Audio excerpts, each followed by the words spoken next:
Hi అండి. ఈరోజు నేను మన వీడియోలో మేతి పరాటా ఆర్ మేతి చపాతీ ఎలా చేసేయాలో చూసేద్దాము.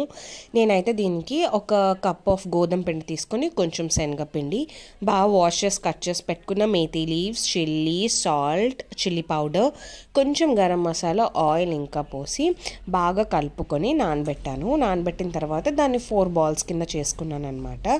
చేసుకుని మనం యూజువల్గా చపాతీ ఎలా చేస్తామో అలాగే చేయాలండి, రోలింగ్ పిన్తో. సో వీడియోలో చూపిస్తున్న విధంగా నేను నార్మల్గా చపాతీ అయితే చేసేసుకున్నాను. చాలామంది మెంతి ఆకు తినడానికి ప్రిఫర్ చేయరండి పిల్లలు. సో వాళ్ళు తినడానికి పప్పులో వేసినా సరే చాలామంది తినరన్నమాట. సో వాళ్ళకి ఇలా కొంచెం వెరైటీగా చపాతీలో చేసి స్నాక్స్ కింద పెట్టచ్చు అనమాట. చాలా హెల్తీ రెసిపీ. సో మీరు కనుక మా ఛానల్ని ఫస్ట్ టైం చూస్తున్నట్లయితే like, share, comment and subscribe. Thank you for watching.